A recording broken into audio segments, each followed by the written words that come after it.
Entradas e saídas analógicas. Um valor analógico é contínuo e não discreto, como mostra a figura 157, que é um gráfico de valores contínuos e analógicos. Em unidades anteriores de instrução, foram discutidas técnicas para a projeção de sistemas de controle lógico que tivessem entradas e saída que pudessem apenas ser ligadas e desligadas. Esses sistemas analógicos são menos comuns do que os sistemas de controles lógicos, mas eles são muito importantes. Nesta unidade, examinaremos entradas e saídas analógicas e seus usos em sistemas de controles contínuos. Entradas e saídas analógicas típicas para CLPs são listadas abaixo. Atuadores e sensores que podem ser usados com entradas e saídas analógicas serão discutidas mais tarde. Entradas: 1. Temperatura de forno. 2. Pressão de fluido. 3. Taxa de fluxo de fluido. Saídas: 1. Posição da válvula de fluido. 2. Posição do motor. 3. Velocidade do motor. A figura 158 mostra um processo que gera sinais analógicos sendo controlados por CLP.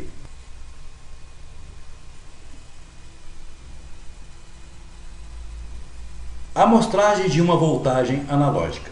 Para entrar com a voltagem analógica em um CLP, os valores de voltagens contínuas devem ser amostrados e então convertidos para um valor numérico por um conversor AD, analógico para digital. A ilustração do gráfico da figura 159 mostra uma voltagem contínua mudando no tempo, sendo que existem 3 amostras no gráfico. O processo de amostragem de dado não é instantâneo, então cada amostra tem um tempo de partida e parada. O tempo exigido para adquirir uma amostra é chamado de tempo de amostragem, ou sampling time. Os conversores AD podem apenas adquirir um número limitado de amostras por segundo, e o tempo entre amostras é chamado de período de amostragem, sampling period, T.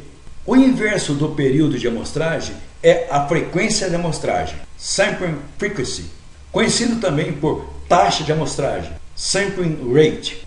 O tempo de amostragem é frequentemente muito menor do que o período. A frequência de amostragem é especificada quando comprando o hardware, mas para um CLP típico, a máxima taxa de amostragem pode ser 20 Hz.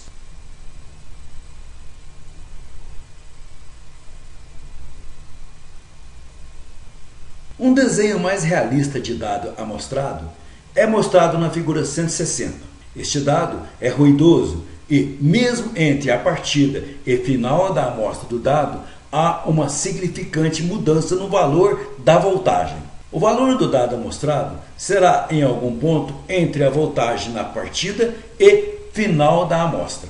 As máximas Vmax e mínimas Vmin voltagens são funções do hardware de controle. Estas são frequentemente especificadas quando comprando hardware, mas as faixas razoáveis são 0 a 5 volts, 0 a 10 volts, menos 5 volts a 5 volts, menos 10 volts a 10 volts. O número de bits do conversor AD é o número de bits da palavra resultado. Se o conversor AD for de 8 bits, então o resultado pode ser lido até 256 níveis de voltagem diferentes. A maioria dos conversores AD tem 12 bits. Conversores de 16 bits são usados para medidas de precisão.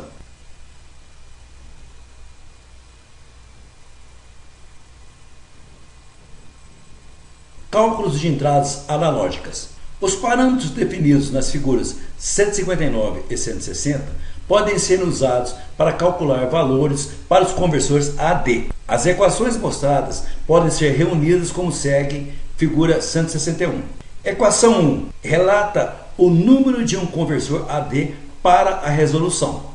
Equação 2 dá o erro que pode ser esperado com o conversor AD, dada a faixa entre as voltagens mínimas e máximas e a resolução, comumente chamada de erro de quantização.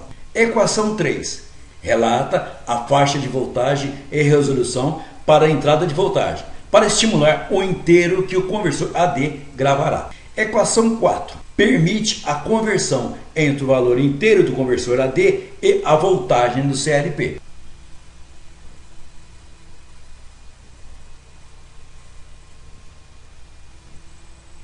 Considere um exemplo simples. Um conversor AD de 10 bits pode ler voltagens entre menos 10 volts e mais 10 volts. Isto dá uma resolução de 1024, onde 0 é menos 10 volts e 1023 é mais 10 volts. Devido à existência de apenas 1024 passos, há um erro mínimo de mais ou menos 9,8 mV. Se uma voltagem de 4,564 volts é dada a entrada do CLP, o conversor AD converte a voltagem para um valor inteiro de 746. Quando você converter isso de volta para uma voltagem, o resultado será 4,570 volts.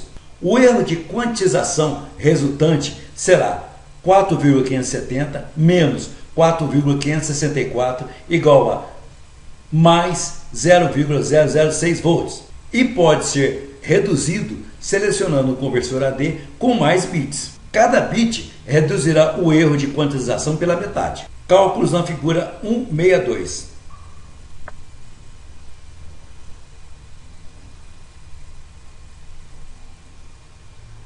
Aliasing de amostras. Se a voltagem que está sendo amostrada muda rápido demais, pode ocorrer uma leitura falsa. O exemplo mostrado na figura 163 é representativo dessa ocorrência. A parte superior do gráfico mostra a forma de onda completando 4 ciclos com 5 amostras colhidas. A parte de baixo do gráfico parcela os valores que foram lidos. A frequência de amostragem é muito lenta, tal que o sinal parece diferente do que ele é na verdade. Isto é chamado aliasing, mais ou menos igual a abreviação.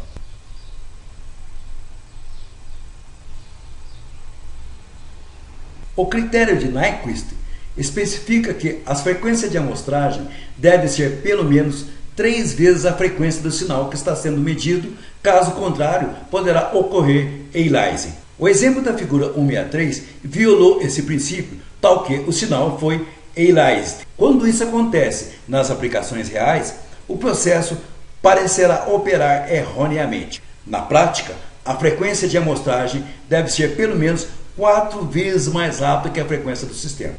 Outras considerações.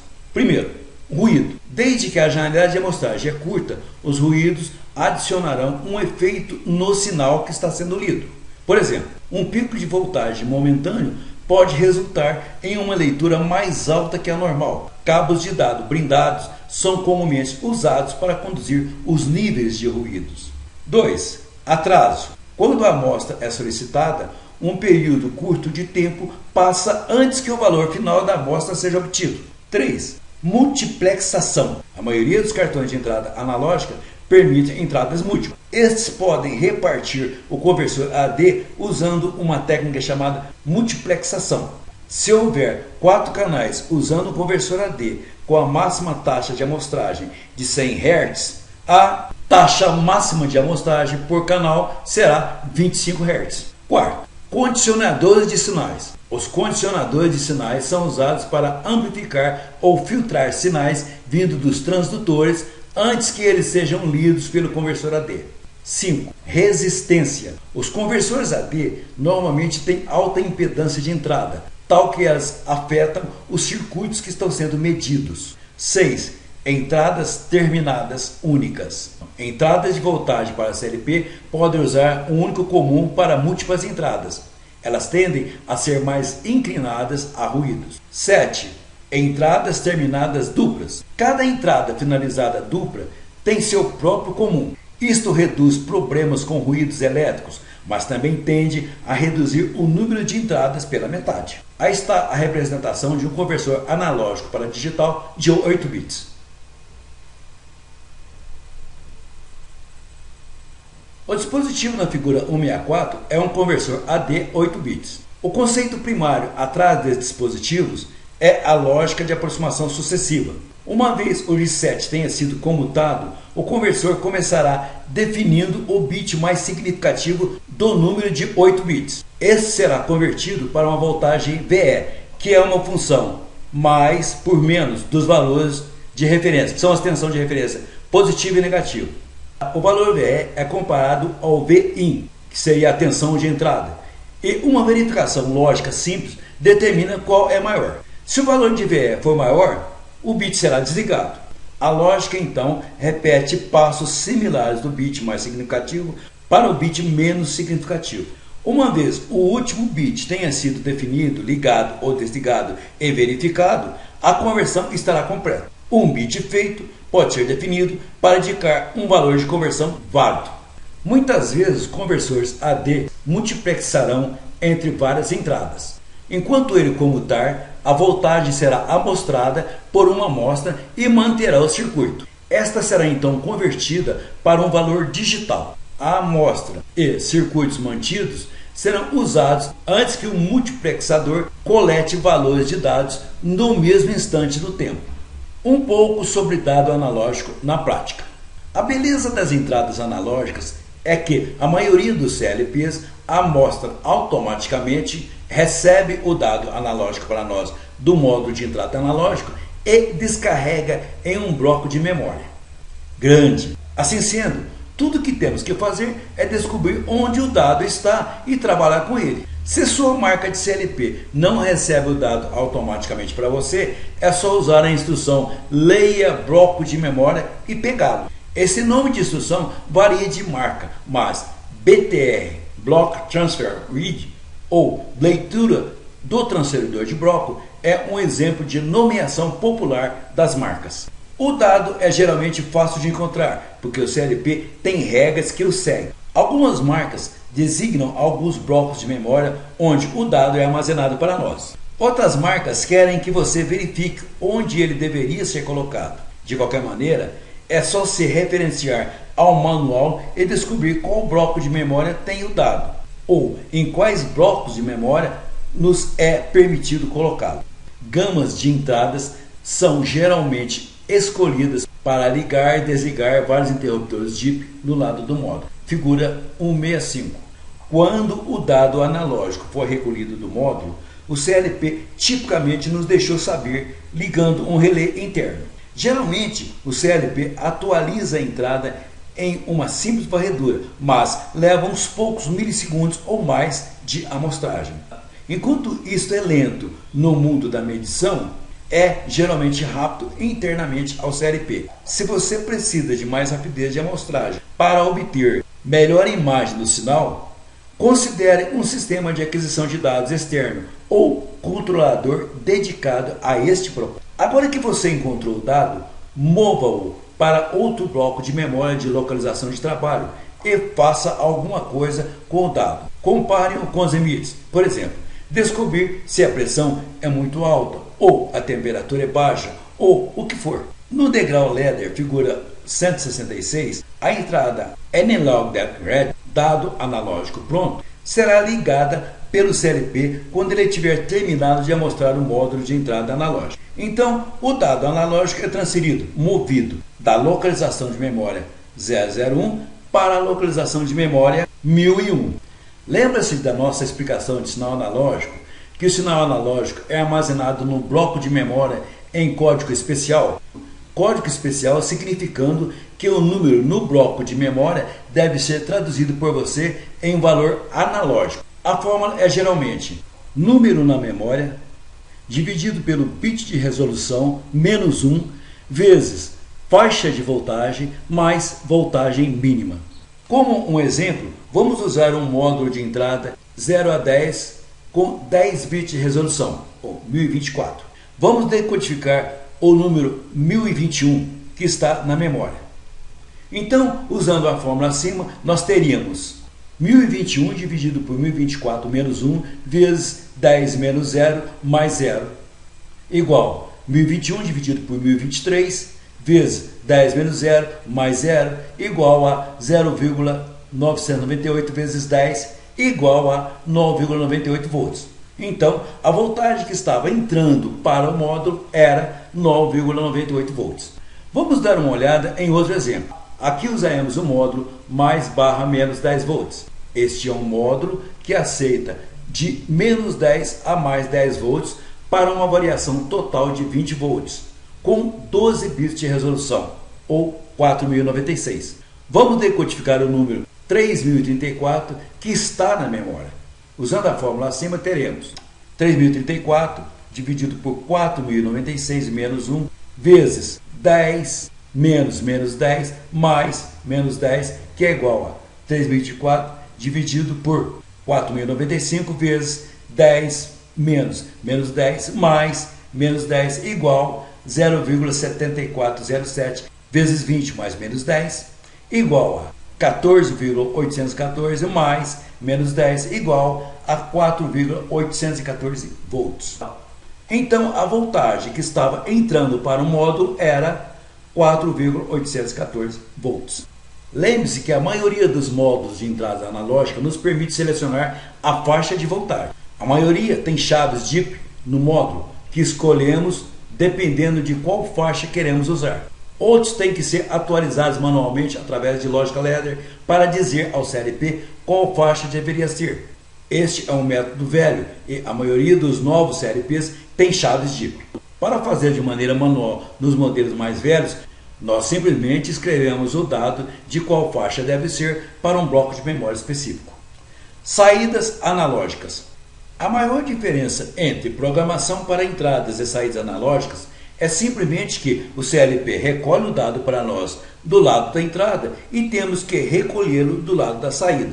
Vamos examinar isso mais de perto. Para usar as saídas analógicas, nós geralmente colocamos um valor digital dentro de uma localização de memória específica e dizemos ao CLP para convertê-lo para uma voltagem e enviá-la para um módulo de saída analógica. Nós tipicamente dizemos ao CLP para liberar o dado ligando o relé interno. Simples, certo? A coisa importante é colocar o valor adequado dentro da memória, já que é o valor que o CLP vai enviar para fora como voltagem analógica. Se esse valor estiver errado, então a voltagem de saída também estará errada. Então, nós precisamos usar uma fórmula especial mais uma vez. Mantendo nosso exemplo acima, usaremos essa fórmula. Voltagem de saída menos voltagem mínima, dividido pela faixa de voltagem vezes bit de resolução menos 1. Como exemplo, vamos usar um módulo de saída menos 10 volts com 10 bits de resolução, 1024. Vamos dizer que queremos liberar uma voltagem de saída de 3 volts. O valor que devemos colocar dentro da memória é, portanto, calculado como 3 menos 10 dividido por 10 vezes 1024 menos 1 igual a 3 dividido por 10 vezes 1023 igual a 0,3 vezes 1023 igual a 306,9. Arredondando, ele se torna 307. Então, nós colocaríamos o valor de 307 dentro da localização da memória dedicada e ligaríamos o relé interno designado para dizer ao CLP para enviar um sinal de 3 volts ao módulo de saída analógico. Como outro exemplo, vamos usar um módulo de saída mais por menos 10 volts igual a 12 bits de resolução, 4096. Vamos dizer que queremos uma saída com voltagem de menos 6 volts. O valor que devemos colocar dentro da memória é, entretanto, calculado como menos 6 menos 10 dividido por 20 vezes 4096 menos 1 igual 4 dividido por 20 vezes 4095 igual 0,2 vezes 4095 igual a 819. Então, nós colocaríamos o valor de 819 dentro da localização de memória dedicada DM1001 no exemplo abaixo. E ligaríamos a bobina no relé interno designada para dizer ao CLP para enviar um sinal de saída de menos 6 volts para o módulo analógico.